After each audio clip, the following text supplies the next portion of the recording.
everybody would always ask me, your name is I Just Love Puzzles. So do you really love puzzles? I was like, look, you guys, anytime I'm not here, I am puzzling. And I love your background, so. Well, that's your picture, actually. So, Emily, you're an award-winning film and a commercial director, and you made this short film, Livestreams with Grandma Puzzles, which I saw, and I thought it was very sweet. It's a short documentary about Adele Tiffith. She's a grandmother, popular Twitch streamer, and lover of jigsaw puzzles. And by doing a little bit of research, I realized that you're also extremely passionate about the subject, and I think you did a great job, like, sharing your passion. I really love the short film. Thank you. I appreciate that. Yeah, you actually made me want to call my grandmother and do a puzzle with her. So I guess you did your job with the with I mean, the you short should do that. I'm sure she would love that. Yeah, she would. So, I mean, where did you first heard about Adele and her Twitch streams, and how did the idea came to life to tell her story? Yeah, so it's kind of a long story. We started at my last film, Jezella, which is about a 10-year-old girl and her boxing dreams. I followed her for 5 years, and she got a cancer diagnosis at 15, which redefined what it meant for her to fight. And as we were finishing that film and going into our festival run, my producer was sort of like, what do we want to do next? And I was like, something joyful, something happy, just kind of something that I think embodies Jesselyn's spirit of like greeting every day with optimism and a smile. And we started to talk about different hobbies, communities, and I found the speed puzzling community, which I didn't know existed. And I was immediately charmed. And there's a film festival called the Fargo Film Festival where I met a filmmaker, Mike Schultz. And Mike and I have been friendly for years. We've kept in touch. And I was doing research about speed puzzlers. And I saw there's a film, Wicker Kittens, about speed puzzling pre-pandemic. So it was a very different scene before this like boom after the pandemic. And when I'm watching this in the credits, I see Mike's name. So I write to him and I'm like, Mike, this is so cool. I've been thinking about doing something with puzzles. And he's like, my partner, Val, is actually the head of the United States Jigsaw Puzzle Association. And there's this lady, and he's like, I'm done making films about puzzles, but you should do a film on her. She's like a grandma and she puzzles. And I think she was at the speed puzzle event with her son. And I was like, yes, like, please. And so this has been a sort of a multi-month process where we've like been talking to people, meeting people. But the second we met Adele, we were like, oh, this lady deserves her own film. And the way that I like to work is I think, with the feature process, it's obviously a very long process and you need to make like a sizzle and materials so people can get a sense of what your film is. And I don't want to spend money to only have a proof of concept. Like I really like making a short. And so we kind of had this idea to walk away from that with both a short and a proof of concept. So this was the short that we made. And it was an absolute delight from beginning to end. And then when's the first time you met her in real life? Because I'm sure you had some meeting with Adele. So I mean, you need that connection if you want to do a documentary about her. So how did that went? Yeah, so we started with a Zoom call, which I think was supposed to be like 20 to 30 minutes. And then she's a talker. So we ended up like laughing, hanging out for about an hour. So by the time that ended, we really felt like we knew her. And then in August, I think it was August of 2023, we coordinated everything to meet in LA. And so it was there that we actually got to meet her face to face. And she's awesome. She's exactly as warm and charming and funny. And yeah, exactly what I think the short makes you feel. That's who she is. She's an angel. I was watching, I went to see her stream last week after I saw your short film, and she was at 24,995 subscribers. So she was looking to go on that 25,000 mark. So I just went on the chat and I subscribed to it. And she was like, oh, Matthew, thank you so much. And 59 seconds is the goal. I want to do it, Matt. Thank you so much. That gives me motivation. She's like so sweet. She's like this gentle grandmother that you want to have in your life. But what I love about it is to see that community about puzzlers, like you were mentioning. So I'm curious. So Mike told you about Adele because he was very involved in that community. But before that, prior to that, were you invested in that community? Or it was kind of like new to you? This was all new to me. I mean, I feel like the beautiful thing about being a documentary filmmaker is you get to experience experience walks of life and communities that you normally wouldn't get to experience. Like, I'm not a boxer, I'm not a fighter, and yet now I have a huge love for boxing and the boxing community, having made a film about boxers in the boxing community. And the same thing happened here, except, well, with boxing, I mean, it's a much more brutal sport. And with puzzling, I could very easily join in on the fun. So that was a little bit of, yeah, the difference. But no, I was not a speed puzzler. I didn't know that this existed. I did, you know, an occasional puzzle or two, and I enjoyed it, but I didn't have any idea that this kind of community around it existed. And to be, you know, to give Adele credit, I think she did something very special on Twitch. And she always talks about how the community is the reason she's here. The community is what made her who she is. And she just does a really wonderful job finding like this little corner of the internet where she fosters kindness, support, and she makes people feel seen and feel special. And that is part of the beauty of her community, and also why people come back again and again. It's not just her, it's also like what she does and how she makes them feel and how she sees them and how she appreciates every single follower and every single person in that community. Yeah, and just by talking with you, I feel like you like to tell stories about optimism and inspiration. And we live in a wild world, and the internet can be a mean place. And Twitch is a huge platform. So was it important for you to shine the light on the positive there and kind of like find this little nuggets of happiness? Yeah, I think, look, I think, you know, it's a rough time. In the world, there's a lot happening, and the internet can be a very divisive place. And so to be able to tell a story that is about how technology can bring people together in a positive way, it's just really, I was very excited to do that. And it was something that, you know, I have definitely been somebody, I grew up, I'm an old millennial. And like, I remember being in like Sailor Moon forums when I was like 13. And like finding camaraderie with like people I'd only met online. So for me, like the idea of an internet friend is not a crazy thing. And so this was kind of just a visual application of that and some of the connection that the internet can bring, which I really liked. So. No, I totally agree with that. And I can also relate to that, making friends on the internet. And some of them I actually ended up meeting, and they're still friends and they're still good friends. So it's interesting that you kind of like approach it that way. But there's also something incredibly sweet and touching about the fact that she finds comfort making those puzzles, especially since her children and grandchildren, they're kind of like all moving on with their life. And it's a reality for a lot of elderly people, if I may say so. So why do you think puzzling is so important for Adele and maybe like people of her age in general? Yeah, I mean, look, I think puzzling is first of all, it's a great community. And it's also, what's interesting about her story, right, is that puzzling itself is not technology. It's actually a place where you get away from screens versus be on screens. And so like, it's kind of interesting that she has been able to kind of merge these things together and find community, find connection through screen. And I think, you know, for a lot of people, especially older people who may have health problems that may make getting out of the house and doing a puzzle in person more difficult, I love that this is doing that Twitch is a way. I mean, she does streams where she and somebody like Kyle, who we've met, who's I think the fastest male speed puzzler in the US. He's like a guy from Utah. He's a super sweet guy. And I love that, you know, he and her will get on a stream. She'll see he's on, and then they'll be on together and they'll both be puzzling. There's something really beautiful about that. And so this is not in our film, but there was a moment that I loved that didn't make the cut where she talks about how she wants to get more seniors on Twitch because she thinks it's a great way for people to just do any kind of hobby. She's like, they could do knitting, they could do whatever. That's true, yeah. Yeah, so it doesn't have to be puzzling. It's just, again, about being able to be present and realize that there's a chance for connection even in your house.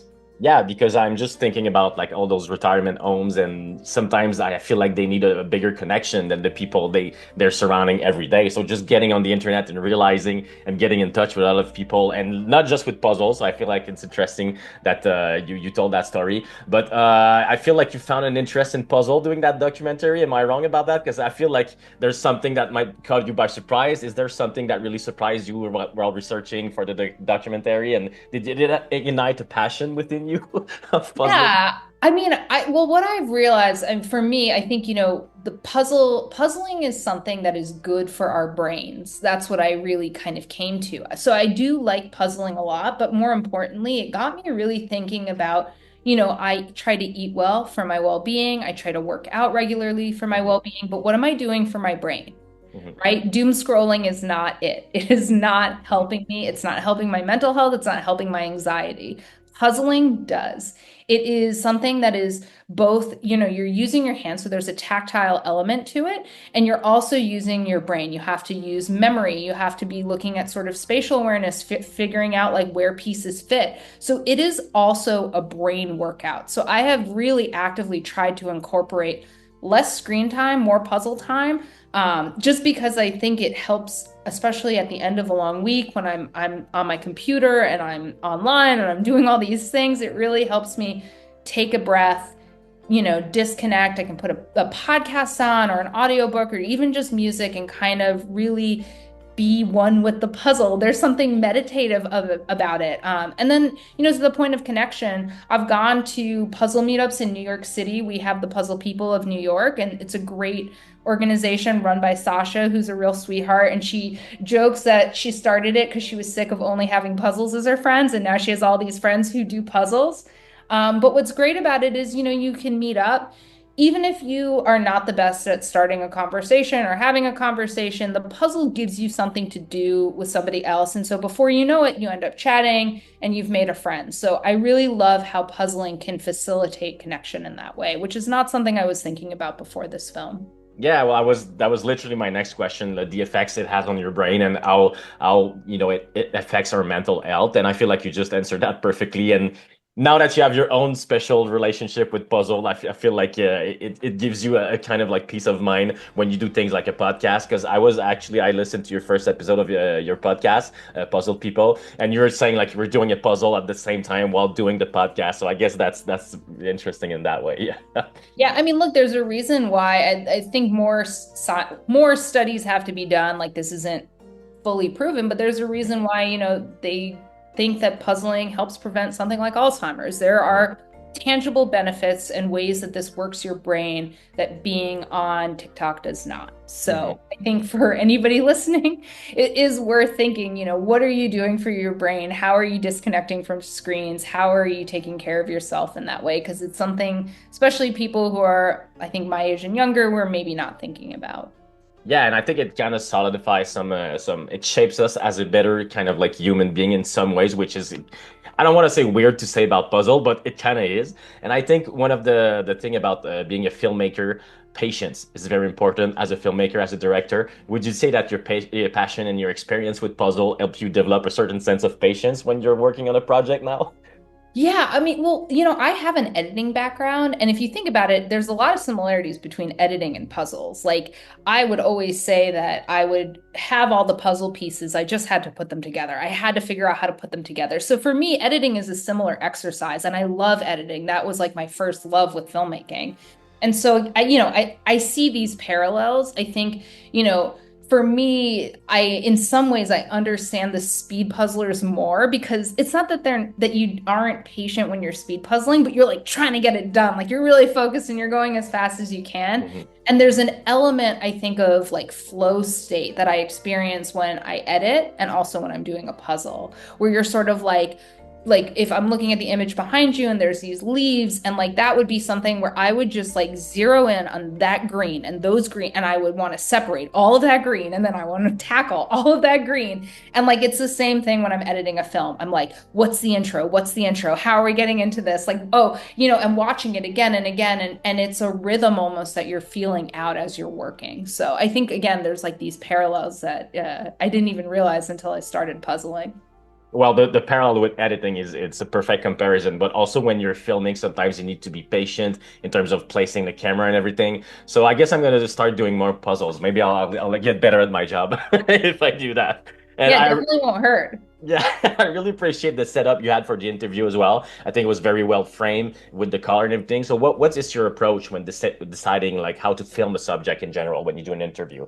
So coming off of a film where we were in somewhat at the mercy of wherever we were. We were in a boxing gym. We went to these national tournaments that would either be in sometimes a hotel ballroom that they would transform. And as you know, hotel ballrooms don't have the best lighting, and we couldn't bring in our own lighting because we're at an event and it's this US sanctioned event. And so there was a part of me that was like, I want to be able to control everything this time. And what would that look like? And then, it kind of started to get into a really fun exercise of my joke was, what would a documentary by Wes Anderson look like? And what would it be about? And like this hit that. And I love Wes Anderson. And I like The Royal Tenenbaums was like I wrote a paper on it in college. It was one of like my favorite movies in like film school. And so, doing that kind of exercise as a filmmaker, again, was just really delightful and really fun. I like the idea of challenging myself in that way. Sometimes I'll be like, I haven't been at X film festival. What does a film look like that gets into that festival? And then use that with an idea that I already have to kind of figure out what that visual language is. What is that a verite only film? Is it an interview heavy film? Is it an archival heavy film? To kind of keep growing as a filmmaker and get out of my comfort zone. Yeah, well, I was especially fond of the art direction by Angélique Georges. So is that someone you want to work with in the past, and do you want to work with her again, or? Yeah, this was the first time working with her, and it was a really great experience. So I would be happy to do it. I mean, just getting to work in my commercial world, I have gotten to work with art directors, and I really enjoy that experience. This was the first time sort of in an independent way that I was able to have that experience. And I think that, again, between her and then also I want to give a lot of credit to Joe Victorine, who was our cinematographer. Yeah. Joe is amazing. And what I love about Joe is that he is full of ideas. I'll be like, here's what I'm thinking. And he'll be like, okay, but what if we did? And then he'll throw out this like crazy banana shot with like things I haven't heard of. He'll like build lenses and like tinker with things and filters, and the result is just so cool. And I've worked with him before in a commercial capacity, but I was really excited to be the client because, like, as you know, when you're working for a commercial, on a commercial, you have clients, they have brand guidelines and things that they need to follow. So we have to kind of play in their sandbox. And with this, we got to build the sandbox. And so that was really fun to be like, yeah, let's do it. Like, let's rent that scope or whatever. So we have like that there's a shot we joke, she's like the puzzle godfather. Like that was a shot that like Joe totally dreamed up, and it looks great. Well, it's beautifully framed, and there's those close-ups as well. So the choice of lenses, obviously, it shows that a lot of time was put in behind it. And you're right, he did an absolutely fantastic job as a cinematographer. So I guess you would work with him again, because I was thinking like, what's next for Chicken Wings Picture? Because I feel like you guys are working on Puzzled People as a full-length documentary. Is that correct? Yeah, well, we're exploring. We're definitely hoping that with this short, we'll get a little bit of traction, because the feature we're hoping to kind of do a bit more of a deep dive into puzzling and the connection with mental health. But I mean, in general, we have a few ideas that we have, and we really enjoy making films. I think right now we're in, again, a moment in time where we really believe in the power of storytelling, and we want to create things that give hope and provide optimism within reason, while still maybe challenging people and encouraging people to think independently. I think more and more, the thing that frustrates me is I see very black and white thinking, very good and bad, very sort of polarizing sides. And our world is shades of gray. And I want to create work that lives in those shades of gray and pushes people towards shades of gray thinking.